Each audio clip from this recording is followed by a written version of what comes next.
Welcome to another episode of Tennis Channel Inside In on the Tennis Podcast Network, on the Tennis Channel Podcast Network. I'm your host, Mitch Michals. As always, we got a great show today, breaking down the Laver Cup with a guest on this week's episode, no stranger to the game, a journalist who's covered all of your favorite tournaments, like literally every single one of them in every role there is. She's hosted media rooms, conducted on-court interviews, written for many publications, including, of course, tennis.com. And former Rice College tennis player, South Florida native, Blair Henley. Welcome to the show. Thanks, Mitch. Good to be here. I gotta catch my breath after that intro because there's a lot. I gotta tell you, that might be how I should start introducing myself. I've done all the things in all the places. It was like literally every single tournament. You know, it doesn't matter which one. And we're gonna get to the current stuff, but I want to talk about you because I'm a big fan of what you've done. And the most exciting thing is it is, like you mentioned, I think on your website, an unorthodox path to where you've gotten. It wasn't pros to a post-retirement career right into journalism. It was you being a good college tennis player, essentially going Conference USA to the big leagues by working your tail off and doing a little bit of everything.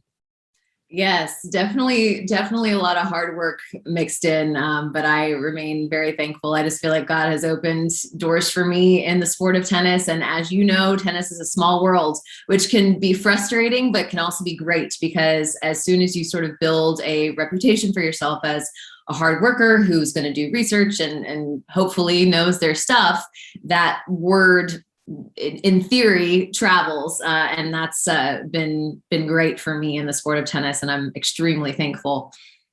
Did you have a favorite gig, I should say, or just tournament to be at, job to do, whether it was like the on-court stuff or one of the ones that I think is also really cool for the tennis nerds like myself, the Hall of Fame, getting to work there? Is there a specific role or event that you find your favorite?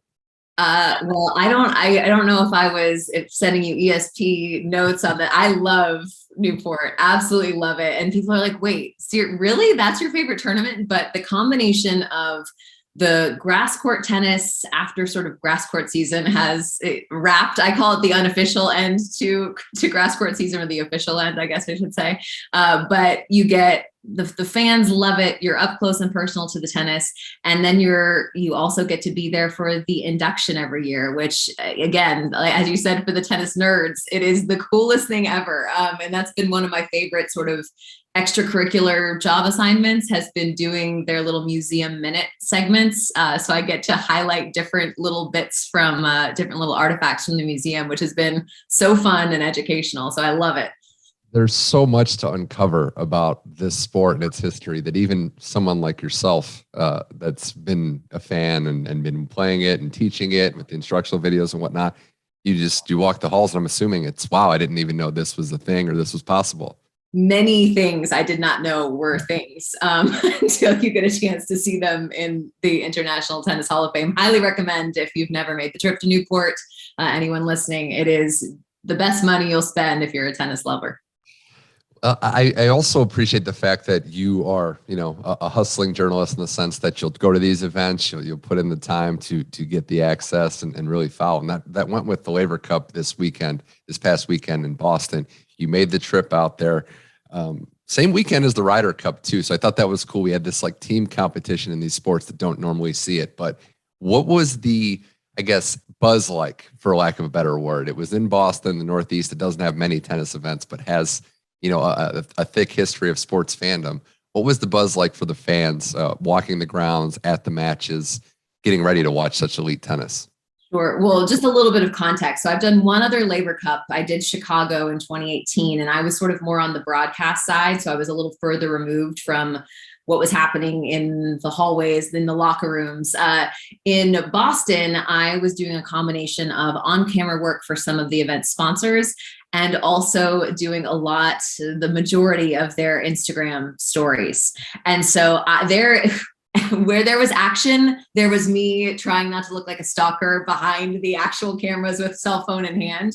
So I was extremely fortunate to get to see all the high points in Boston. We went to Fenway Park. We went to the Museum of Art, which is where the gala was held. We went to these amazing parks. We saw Boston Common, the Cheers pub. I mean, literally all the check marks in Boston. I was sort of along for the ride and got to see those. the buzz, I mean, you know, Boston, amazing sports town. I cannot describe the feeling. I went out one night when there was, so that first day session went over. We had a couple of long matches. And so there was sort of a traffic jam between the day session and the night session. The thousands of people in front going up the escalators with the huge Laver Cup sign above them. It was so incredibly cool. And it's not just the buzz in Boston. After doing Chicago, I have told, you know, I get asked a lot, you know, which tournament should I go to if I was going to go to one? Honestly, Laver Cup, I've never experienced anything else like it in terms of the feeling that you have when you are inside the arena. It is that cool. Yeah, I think you combine the fact that it's something different. You're bringing all the best players in the world on the men's side together to compete for a team. You're also doing it in cities that, you know, don't get to watch tennis live or don't get to have that feeling. So there's a lot of great tennis fans in Chicago and Boston, but Chicago's had some events now, but you're also giving them a taste of something that they've only watched on TV. So I think that's part of it too. I just want to read another quote here because it matters to the players too. John Isner tweeted out, I know they didn't do well in the Laver Cup, but he said something that every player on tour should aspire for. You can't replicate the atmosphere or camaraderie anywhere else. So I think part of the reason why this has been such a hit is the fans, as you mentioned, but also the players are 100% behind this and into this as well. Yeah, and Steph Tsitsipas just tweeted a couple of days ago. Somebody asked him what his favorite tournament was. He's like, Laver Cup, hands down. And listen, if I were a player, I would be thinking it's the greatest too. I mean, you get picked up in the Team Europe and the Team World wrapped cars. You get delivered to the Ritz or the Four Seasons. You have this incredible gala. Every detail is taken care of for you. The uniforms, the amazing team lounge, the locker rooms are so cool. Your face is all over everything. So listen, if I were a player, I would also aspire to be at the Laver Cup because it is, in terms of experiences for a professional athlete on site at an event, it's not quite the red carpet that gets rolled out for you at other events on the tournament calendar. So there are definitely a lot of perks for the players off the court, but you can see it. I mean, they genuinely care. They genuinely love it. And in particular on that first day, I think back to Felix playing Matteo Berrettini. They're great friends, of course. Honestly, I thought Felix should have won that match. But yeah, Matteo Berrettini is a huge fighter and he fought, but the crowd, that is, I feel like, the other aspect of Laver Cup that was surprising to me, because in Chicago, when you had Rafa and Roger, I did not expect for the world crowd to be cheering for, you know, Kevin Anderson over, I believe Novak might have been there as well. I didn't expect that, but there is an actual allegiance that the crowd has for their home team, which is very cool. Yeah, you're exactly right. And I do think the pomp and circumstance, as you mentioned, has helped this event.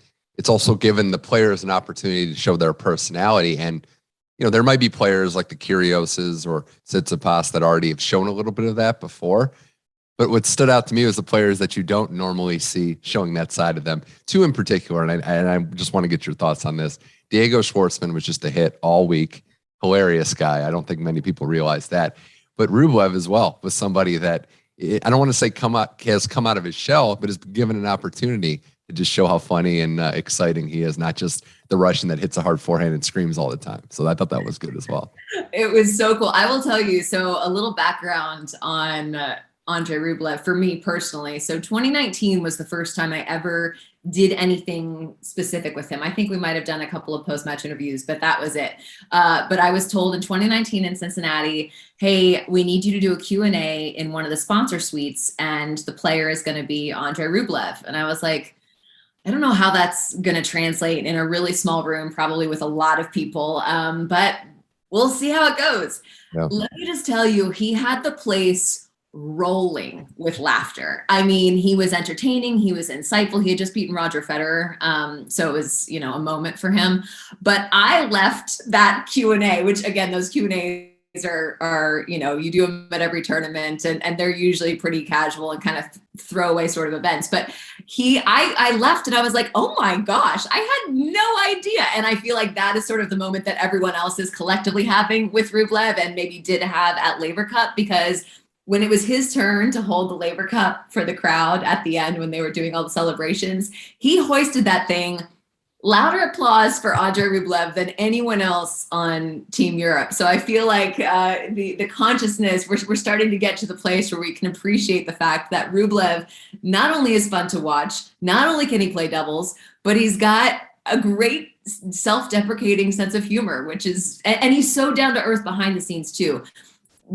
I would say most guys are pretty friendly, and most of them know me at least by sight and will do a hey or whatever if we're passing in the hallway. Andre, without fail, eye contact, hi there, always says, how are you? So again, those are the things that are just nice. And it's nice to see those guys do well. He also made quite the mess in the locker room with the champagne. I think he was the one going the craziest there, which is understandable, but it was funny to see. The other thing too, before we get into the actual event and the result itself, was, and I think you brought this to my attention, but good to see McEnroe and Borg together, enjoying the camaraderie. Obviously before, they were doing battle against each other, but two of the all-time greats of the game that genuinely just enjoy each other's presence and like to mix it up. So Borg was a little late to the party. His flight was scheduled to come in one day before he actually made it to Boston. All's well that ends well. He made it, and it was great. But I happened to be there, cell phone in hand, recording for Insta stories, as Borg came onto the court and saw McEnroe, who was out there supervising a practice for the first time. It was like they were little kids. I think John said that they hadn't seen each other in a couple of years, maybe since it's possible, maybe since the last Laver Cup. Yeah. And they were giggling, hugging, like nudging each other, like elbowing each other. It really was. It was like I was watching like two 17-year-olds. So they really do love each other. And there is, McEnroe sort of made a big thing of, if we don't win this year, this could be the end for me. But let's be honest, those two in and of themselves add a level of gravitas and entertainment to the event itself. So, I mean, I don't have any official spoilers, but my guess is that McEnroe's job is secure, at least for a few more years. Blair Henley here on Tennis Channel Inside In. With McEnroe and Borg, especially attaching their names to the Laver Cup, and Rod Laver having his voice attached to the in and out calls as well, was just a great level of detail for this event. Unfortunately, didn't go Team World's way. That's an understatement as well. Only 1.1. The Team Europe had it wrapped up by the first match on Sunday, which was a record. They won every match on Saturday. I know there's two schools of thought that this is a competitive event. It's 2 sets and a super tie break, and anything can happen, especially with the doubles component. But Blair, I don't think we should be that surprised when a team has literally 6 of the top 10 players in the world and just a level of competitiveness. A lot of young guys that are trying to still prove their place in the game, that are hungry to establish themselves. I'm not surprised. I'm curious if you were, that it was so one-sided with Team Europe. Not terribly surprised. I do think with the match tiebreak or the Laver breaker, as they were calling it, I feel like that maybe lends itself to a little more unpredictability in terms of results. But the one thing, I don't know if it was talked much about on the broadcast, because I was courtside, so I wasn't actually hearing what the commentators were saying, but the court was slow. It was low bouncing and it was slow, or on the slower side, I should say. So unfortunately for Radio Pelka and John Isner, that their biggest weapon wasn't quite as effective as it might have been on another indoor court. So that did not help them either. Part of me is thinking, man, who was on the home team planning committee? Like, guys, a little less sand on those courts for the Team World guys. But yeah, so that didn't help them either. So to answer your question, not surprised necessarily, but you do with that format, and also with doubles guys who've never played with one another before and who don't play a ton of doubles to begin with, you do think that, okay, I mean, on any given day, those results could have been reversed. Roger Federer actually said after day one, I filmed a little Q&A that he and Andy Roddick did together. And Roger's like, I predicted Team World to be up 3-1 after day one. And Andy made a joke, of course, is like, yeah, I mean, that just proves you know nothing about tennis. And a laugh was had by all. But yeah, so I think the moral of what I'm trying to say here is that because of the team aspect and the scoring system, I kind of feel like anything can happen. And unfortunately, in each of those settings where anything could happen, they all fell toward the Europe side. You mentioned Berrettini, very impressed with his fight. That was the longest match, I think, in Laver Cup history. Could have gone either way. Like you said, it went to Team Europe, as they all did. I was impressed by Medvedev coming off of winning his first Grand Slam. Takes, a long break for him over a week. It's like that's a crazy amount of time off. He didn't miss a beat. Everybody seemed locked in and engaged. And I think, the doubles side could have gone different. We can get into whether a guy like Jack Sock should have been playing with his Laver Cup record. Ultimately, it wouldn't have made a difference because they got beat the way they did. But the doubles component, when you don't have, Blair, I think, specific doubles players, you're just saying, all right, we're going to play doubles with great tennis players that don't have the experience. Anything can really happen. I think part of the allure of this event is having the star players there. The doubles becomes more of a coin flip by nature when you don't have people that are specifically invested in playing in that. Yeah, I go both ways on this. Part of me would love to see like a Rajiv Ram and Joe Salisbury, although I guess they'd be split on teams. But having some of these guys that you see on tour, Bruno Suarez, Jamie Murray, again, all these guys would be split with World and Europe. That's part of the allure too. Yeah. Exactly. Yeah, that's absolutely true. So part of me would love to see some of the true doubles guys be part of the Laver Cup.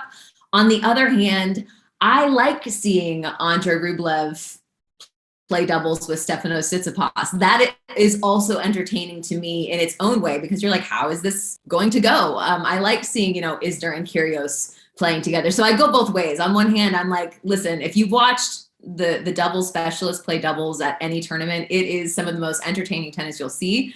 On the flip side, I like sort of the unpredictability of what's going to happen when you throw, X in with Y. I was also curious to see what Nick Kyrgios was going to bring. Tsitsipas mentioned it, that it's kind of remarkable that a guy with, his fitness not at the apex level, who hasn't played tennis, is still able to have a close match with the top 5 player in the world. He announced after the event that he's going to be taking time off. It came out today that it's his knee again, and he's going to be shutting down. He also made some cryptic comments that he's not mature if he's going to be playing in a Laver Cup again, and how much longer tennis is going to be in the forefront. It's unfortunate, the short term with things going on in Australia, but just the long term of a guy like Kyrgios, who, when he is invested, like he is in the Laver Cup, is very good for tennis. So it's a little sad, but I understand where he's at. It just hasn't been a great couple of years for him. And at the very least, Blair, I think we agree he needs to recharge and kind of gauge what his level's at. Yeah, there just seems to be a little bit of I don't want to project, but again, just outside looking in, just a little bit of a sadness, the spark and the fun that Kyrgios shows when he's out on a tennis court, when he's playing well. I feel like that is maybe missing for him a little, even though we know that Laver Cup he loves more than any other event on the tennis calendar. And even then, there was just a little feeling of, he just seems a little bit down. And he said, there has been some things behind the scenes.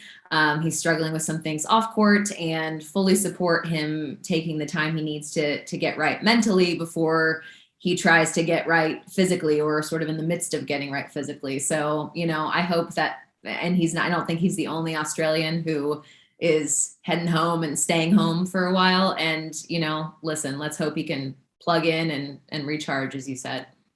I mean, we all wish him the best, and everybody that's taken time off from tennis for a variety of reasons. But I think there's one thing we know from the last couple of years, men or women's tennis, like the competition is so good that you can't be 1 foot in, 1 foot out and expect realistically good results. Even someone like Naomi Osaka, and she can take all the time she needs to get right. But when you come back, you have to be invested, ready to go, because even number 50, number 60 in the world, who's been playing year round, it's not going to be easy to beat that person. tennis is a brutal sport. I mean, bottom line, tennis is just brutal. You have to be engaged every single day. Every day is a new story. You could have your best match one day and stink the next day. Tennis is just a tough sport. And so props to the people who do it week in and week out, because it's a beating. We're both pro Laver Cup here, so I'm going to ask this question in the most diplomatic way. There's been some talk about, should the format change? Should things be different? The first side of that I want to address is the inclusion potentially of women in this event, or potentially a separate event for them. Do you have a stance on that? Do you think it should be part of the Laver Cup, including women, or do you think they should have their own similar event? Because I think there's interest surely on both levels. Sure. This is a multi-layered question, Mitch. I think the first thing is, I don't feel like we can say Laver Cup should have women. Laver Cup was made by a group of people who made it a certain way, and it is that certain way. It just sort of is. It's not like they planned one thing, it didn't work out, and they went with just men because they thought that was better. That's the way they planned it, was to just be all men, and to have it be, sort of the carrying on of Rod Laver's legacy. Would I love to see women? Sure. But I don't think that there is a should in my mind in terms of what Laver Cup, should be going forward. I would love to see something like this with women, and better yet, and I think 2022 Hopman Cup is supposed to come back. So again, anytime we can have mixed doubles, I am like all in. Where do I sign up? Mixed doubles is the best. I also think it'd be very cool to sort of see, if you remember back to the, what was it? IPTL or ITPL, IPTL? Yeah, IPTL. Yes, even that bench interaction when you had both, the women and the men competing together, I think that is so fun. I just don't necessarily think that Laver Cup should be the one to do it, if that makes sense. IPTL, it starts off as an exhibition. Then next thing you know, it's Federer and Djokovic playing like a legit set out there. Now, I agree. I think they should have their own event that's unique. I mean, there's a Billie Jean King Cup that's the rebranded Fed Cup, but I think that there's a way to have an event. I think everybody on the female tour, the tennis players, they love what the Laver Cup is and they want to be a part of it.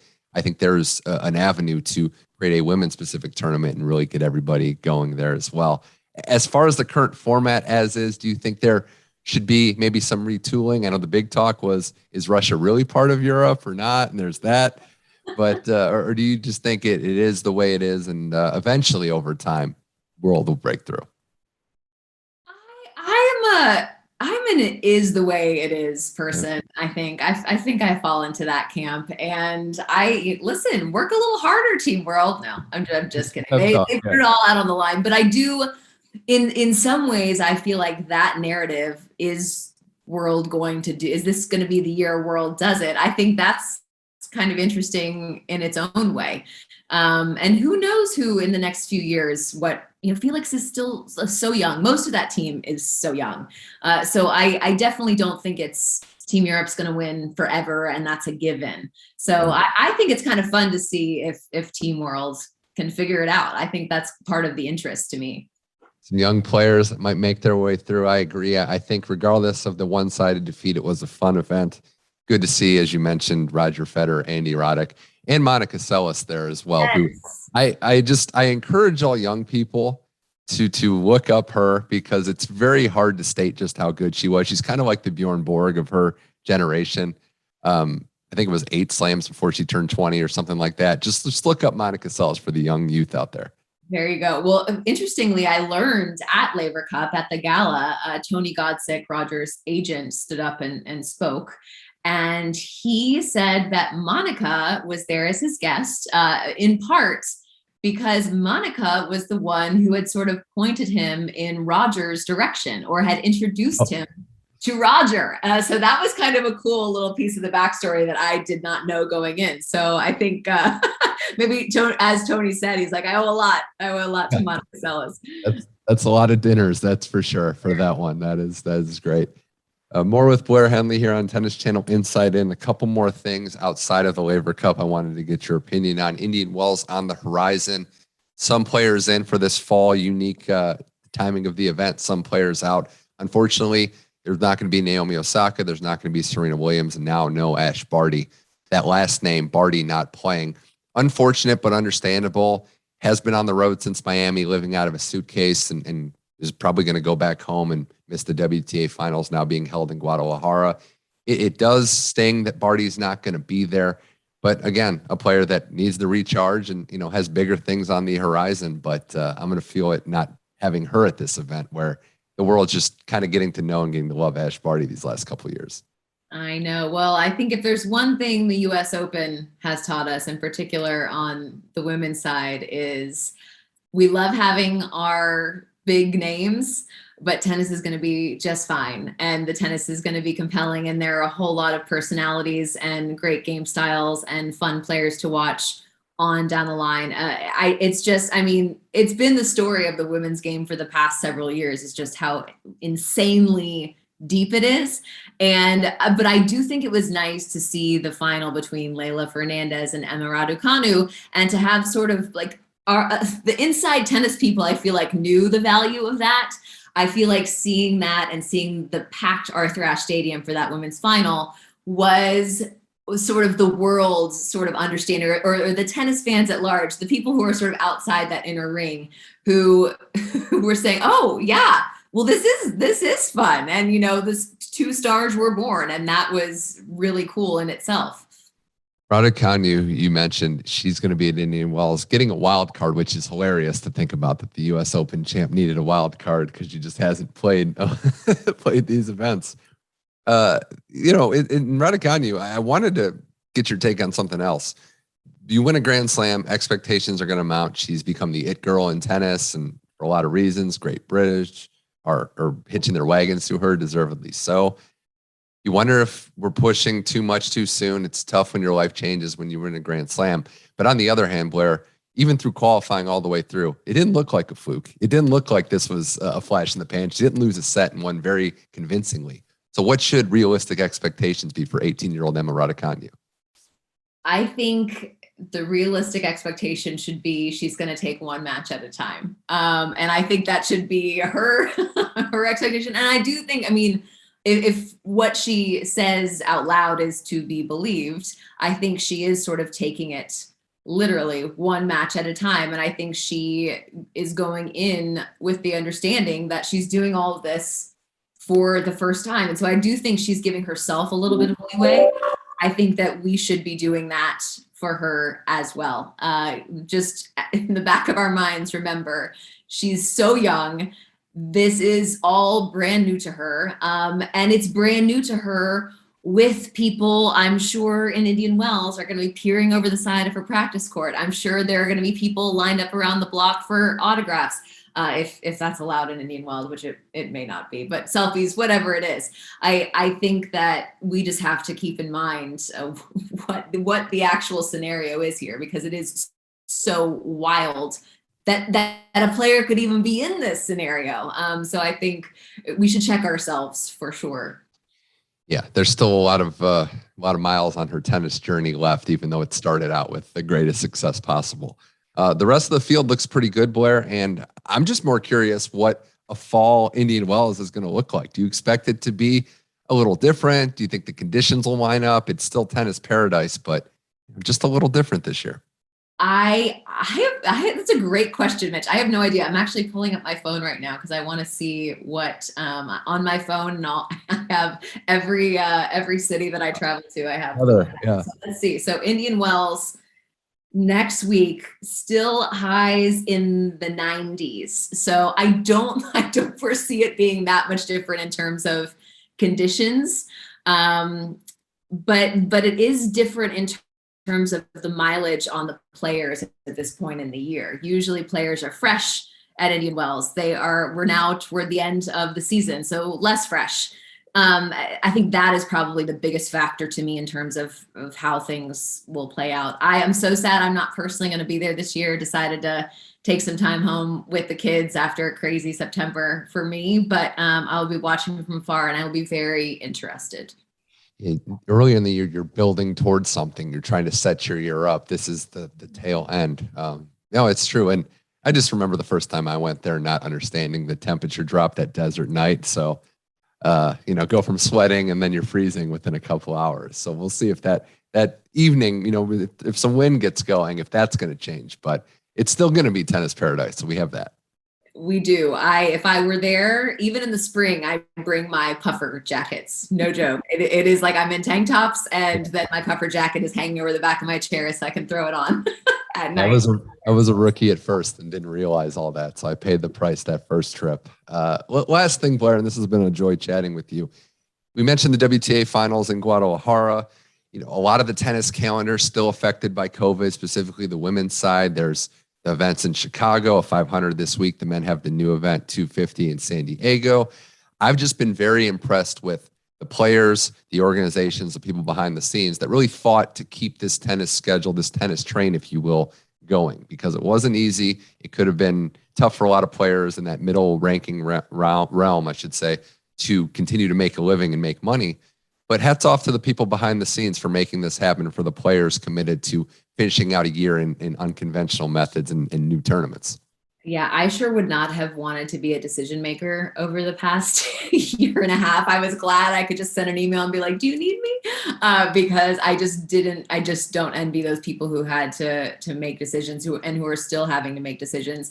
I will say I still feel for sort of the level just below what you're talking about. I love that we're seeing tennis in Chicago and San Diego. I saw the stands packed in San Diego last night, which is so cool, which is why I feel like it'd be great if tennis could sort of diversify a little bit in terms of location. I know that's easier said than done, but it's, and I'm going to butcher this, but I believe at the challenger level, at least on the men's side, I should look into it more on the women's side, but I think there were only like 2 American challengers through the end of the year.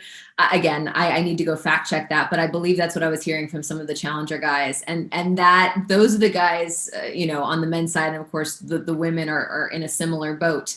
Those are the ones I feel for, because they really have the rungs on the ladder up the rankings have been missing for a lot of those sort of middle ground players. And so shout out to them, hang in there, because I know it can't have been easy. Well, we're just happy that we still have some tennis to look forward to this year. Indian Wells, Guadalajara for the women. There's a lot of men's events left as well. Blair, this was a blast talking to you. Like I said, I'm a huge fan.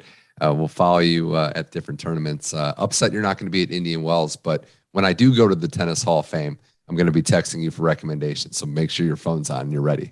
Please do. I can point you in the direction of the Kendall, Helen Holt, Jacob Schwartz. I have lots of inside scoop for you in the International Tennis Hall of Fame. Mitch, thanks. This was a pleasure. Blair Henley, thank you for joining Tennis Channel Inside In. Hope to do this again in the future. Yes, please. See you soon.